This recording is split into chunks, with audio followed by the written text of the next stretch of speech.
Bonjour tout le monde et bienvenue sur la chaîne. Dans cette vidéo, on va créer ce maquillage avec une marque que j'avais jamais testée. C'est la marque Colourpop qui vient directement des États-Unis et j'espère que ça vous plaira. C'est parti! On va commencer par le bronzer. Donc j'ai pris le matte bronzer qui se présente comme ceci. Donc ça c'est la boîte, j'ai pris la teinte Avila Beach. C'est un produit fabriqué aux États-Unis et cruelty free. Et voici l'emballage. C'est assez grand. Et il y a 8 grammes et derrière on a le nom de la marque, la teinte, le petit lapin cruelty free. Et ici on a les informations disant que c'est fabriqué aux États-Unis et qu'il y a 8 grammes. Et je vais l'ouvrir. Hop, il y a un petit plastique. Et voilà, on a un miroir et voici la teinte qui est un marron assez neutre, je trouve. C'est pas chaud, c'est pas froid, donc on verra bien comment ça se passe sur la peau. Il n'y a pas d'odeur spécifique. Je tapote mon pinceau et c'est assez poudreux.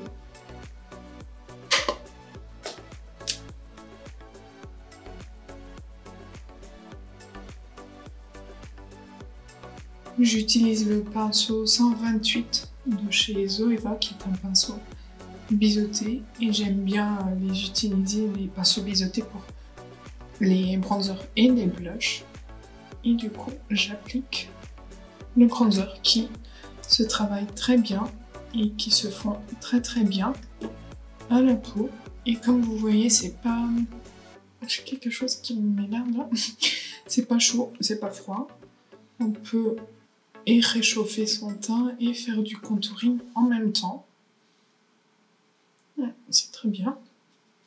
Donc je vais l'appliquer sur les contours de mon visage.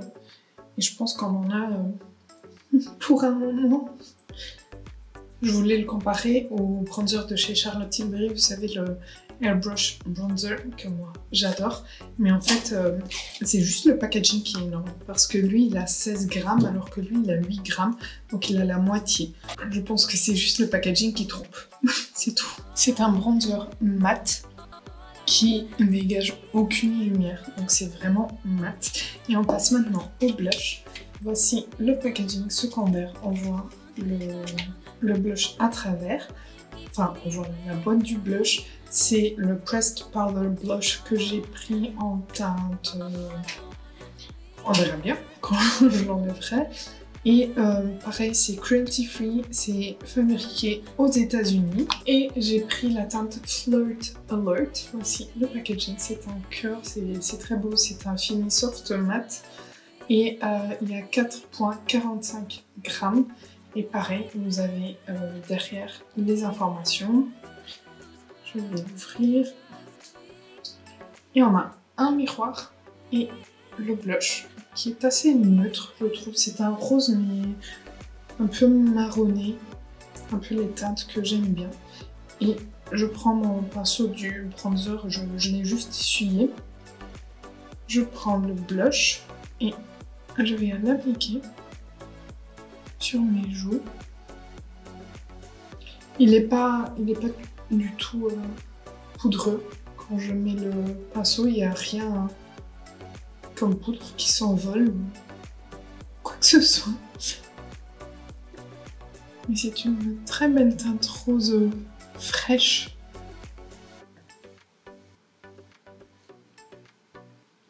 C'est assez neutre quand même, c'est presque du mauve, j'aurais dit. Et ça se fond très bien à la peau. Ça crée pas de couches en plus sur la peau. Ouais, et ça donne une bonne mine. Je vais en mettre un peu sur le nez. Je trouve qu'il s'applique très facilement. Alors on peut avoir un rendu beaucoup plus léger en appliquant vraiment juste un peu, ou alors y aller plus intensément et avoir vraiment un blush qui apparaît. J'aime beaucoup cette teinte un peu mauve, vraiment. Donc avec mes maquillages mauves que j'adore. ça ira très bien. C'est un fini mat aussi et franchement il s'applique très bien. Ça ne crée pas de couches comme pour le bronzer. Je le trouve très très beau. Et maintenant on passe aux yeux. J'ai pris une palette qui s'appelle Control Alt Glam. C'est une palette de fard à paupières pressées. Encore une fois, c'est cruelty free et c'est une collaboration avec Marie-Allée, je ne connais pas du tout. Et c'est produit fabriqué aux États-Unis. Voilà, vous avez des informations, le nom des teintes. Et voici la palette qui ressemble énormément à son packaging secondaire. Derrière, on a les mêmes infos, donc ça c'est bien parce que du coup on peut jeter le carton. Pas besoin, il y a toutes les informations sur la palette. Il y a aussi un petit plastique. Il n'y a pas de miroir. Et voici l'harmonie.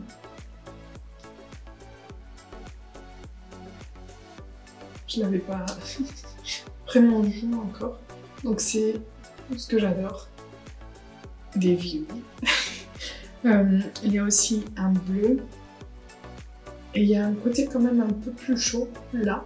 Donc on va swatcher la palette. Je vais commencer par la première rangée, ensuite deuxième, ensuite troisième. J'ai tout swatché.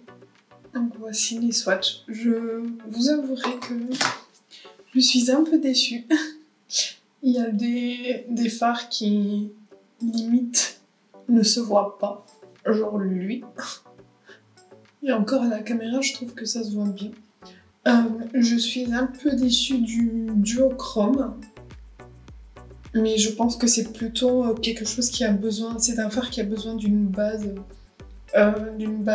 pour pouvoir se voir mieux se voir, pardon. Et le fard holographique, il est très beau. Donc le premier, vous ne voyez pas. Je vais vous le swatcher en direct.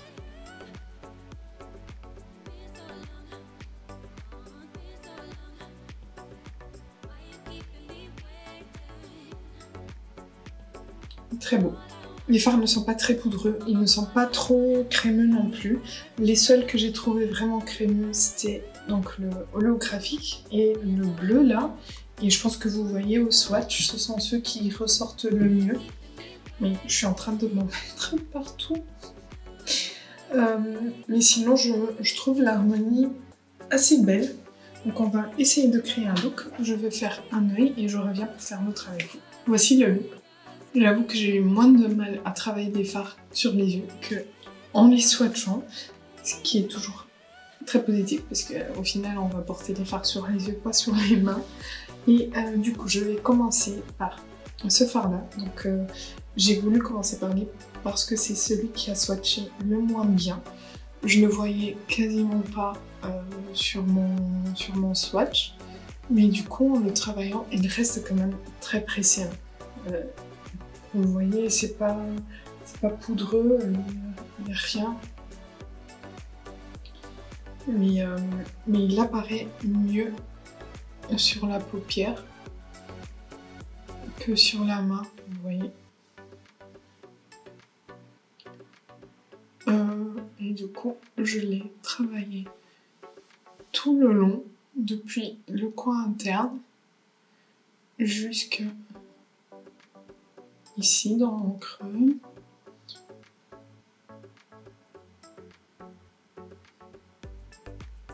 Voilà. Parce que comme ça, ce sera ma teinte de transition.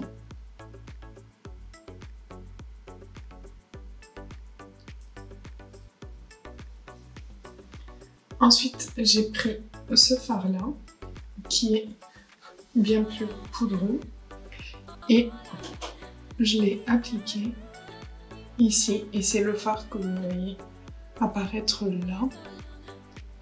Donc je l'ai appliqué au-dessus de mon creux, mais plus au niveau du milieu de mon œil jusqu'au coin externe, donc plutôt ici. Et vous voyez que c'est super bien pigmenté.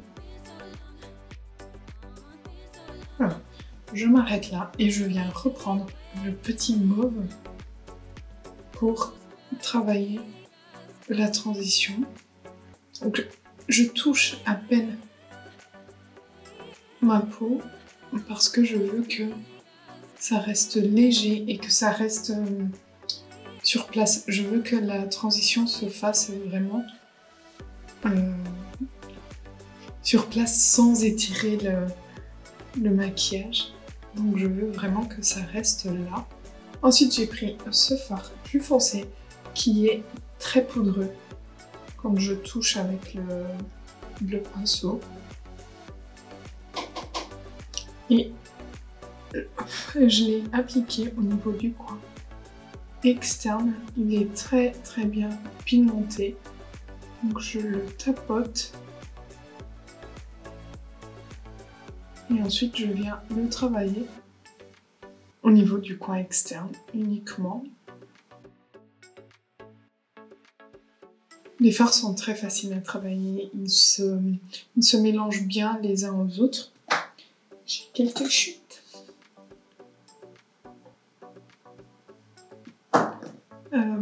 Je disais, ouais, ils se mélangent très bien les uns aux autres. Donc il n'y a pas de souci de travail de fard. Ils demandent un peu de travail. Ce ne sont pas les fards les plus crémeux qui vont s'étirer très facilement et se travailler très facilement. Mais c'est pas non plus les fards les plus compliqués, les plus chiants à travailler. Voilà, donc là j'ai mon intensité et j'enlève les petites chutes et je reviens reprendre mon fard mauve de transition pour travailler ici pour bien fondre les fards. Et encore une fois, à peine je touche ma peau. Voilà, comme ça, on commence à construire notre forme. Après, j'ai repris ce rose, ce violet rose, que j'ai appliqué sur la paupière ici, pour répéter un peu ce que j'ai fait dans mon creux. Donc le plus foncé au coin externe, ensuite ce rose, et ensuite le petit mauve au coin interne.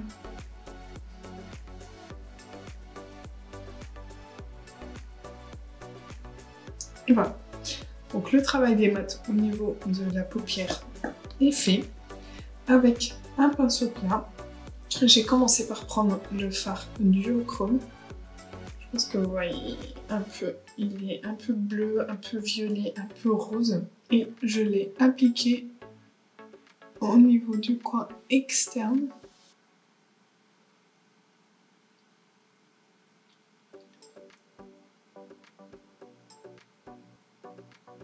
En le ramenant vers l'intérieur.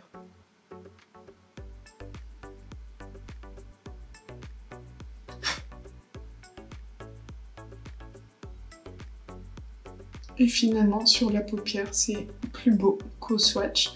Et c'est comme je vous disais, c'est un fard qui a besoin d'avoir une base en dessous pour ressortir.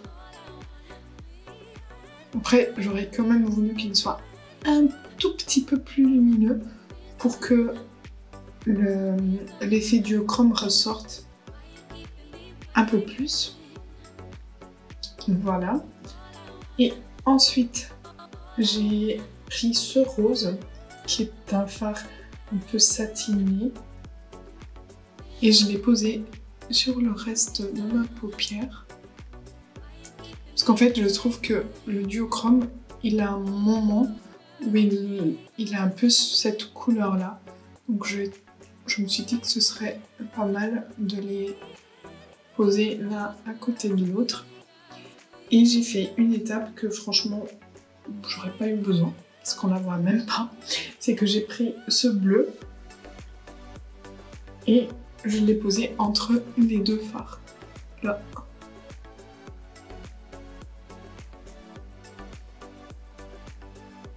Mais comme le duochrome, il y a un peu de bleu aussi.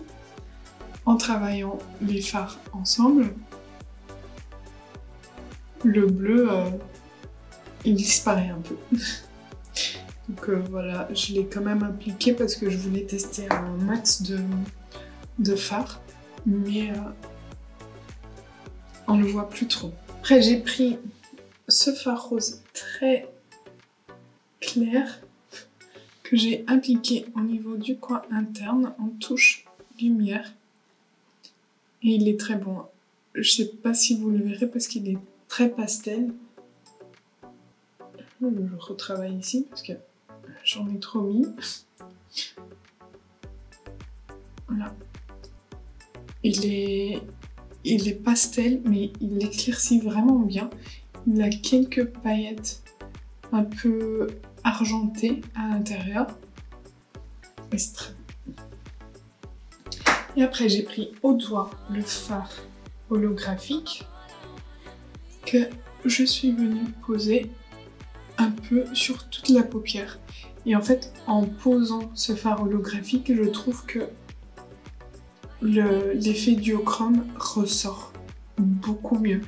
Et c'est pour ça que je dis que si le duochrome il avait été un peu plus lumineux, ça aurait été magnifique. Mais bon, vous voyez.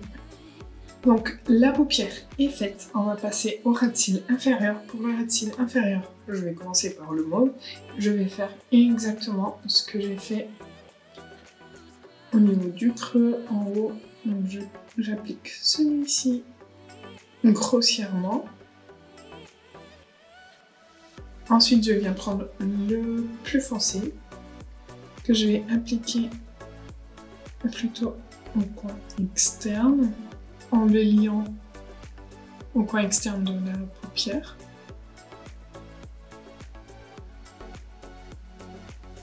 Et après, j'ai pris celui qui est un peu plus rosé et je suis venue travailler le tout pour que ce soit plus harmonieux parce qu'en fait, je m'attendais à... Enfin, je comptais m'arrêter au plus foncé, mais je me suis dit, mais ça va pas. Il y a quelque chose qui manque là. Et en fait, c'était cette petite touche du rose qui manquait pour que tout soit plus harmonieux.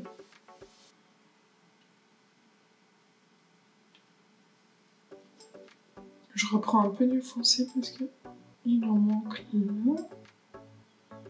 Vous voyez, avec la touche du rose, ça fait de suite plus harmonieux.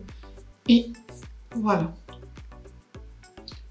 Je vais mettre mascara parce que je pense que vous le voyez, ça change quand même beaucoup d'appliquer un bon mascara. Et j'arrive tout de suite. Me revoilà, j'ai appliqué le mascara de chez Rare Beauty, donc c'est le mascara Volumizing. J'ai appliqué en muqueuse supérieure un crayon noir de chez Sephora et en muqueuse inférieure j'ai appliqué un crayon couleur Red Berry de chez Sephora aussi. Et maintenant on va passer aux lèvres. Pour les lèvres, j'ai 4 rouges à lèvres. Ce sont les Luxe Velvet, Luxe Liquid Lipstick. Et j'ai les teintes suivantes. Je pense qu'on va partir plutôt sur un petit nude parce que là les yeux sont quand même chargés. Je sais pas quoi faire. Là c'est la teinte Can You Even et le packaging se présente comme ceci. Et je pense que c'est aussi cruelty free et c'est fabriqué aux États-Unis. C'est un embout assez classique. Je pense que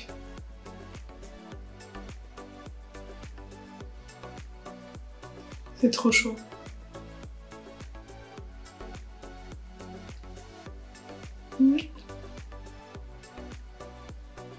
Ah non, c'est trop chaud, je vais l'enlever. Du coup, j'hésite entre les deux là. Donc là, on a le Génie et là, le Air Kisser. Mais je pense que c'est mieux lui. Ouais, on va tenter lui. C'est le même applicateur.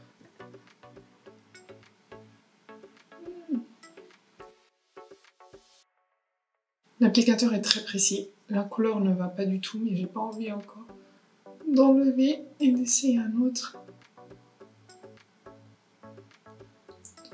Oh, peut faire très facilement le contour des lèvres avec cet applicateur tellement il est précis. Alors, si je dois vous décrire la texture, c'est très velouté, c'est très agréable. J'ai presque l'impression que c'est la même texture que les rouges à lèvres que j'adore de chez Rare Beauty, qui sont très veloutés. Franchement, et au final, non, ça va. Ils sont vraiment très veloutés. Ça ne colle pas du tout et j'ai l'impression de rien avoir sur mes lèvres tellement c'est confortable. C'est vraiment très confortable et je trouve la couleur très belle si on ne fait pas attention au maquillage. Parce que ça va pas du tout, c'est un peu pêche, mais je trouve super confortable, j'adore. Voici pour cette vidéo, on va faire un petit tour pour que je vous dise ce que je pense des produits. Le bronzer, j'aime beaucoup, il s'applique très bien, très facilement. La texture est très fine et la couleur est juste parfaite pour moi. Blush, pareil, j'ai adoré ce mauve qui va super bien avec le maquillage que j'ai fait au niveau des yeux. Je le trouve vraiment très beau. Il est très facile à appliquer et très fin sur la peau également.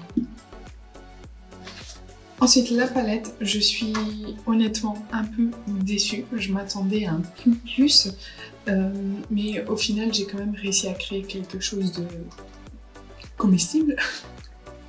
Il faut que je continue à la tester parce que j'ai pas du tout été dans les fards un peu plus chauds. Donc j'ai pas testé ces trois, ni lui. Sinon, j'ai quand même testé tout cela et franchement, ça va. C'est une marque que, dans ma tête, je comparais beaucoup à Beauty Bay. Mais franchement, les formules Beauty Bay sont plus simples, dans tous les cas, que cette palette-ci. Mais j'ai hâte de continuer de jouer un peu avec cette palette pour voir ce qu'elle peut m'offrir de plus. Et ensuite, pour les rouges à lèvres, j'ai adoré la texture. Franchement, je trouve qu'ils se ressemblent vraiment beaucoup avec les rouges à lèvres de chez Rare Beauty que j'adore, les soft soufflés, lip soufflés. Et c'est très confortable. Je pense que ça aura une assez bonne tenue.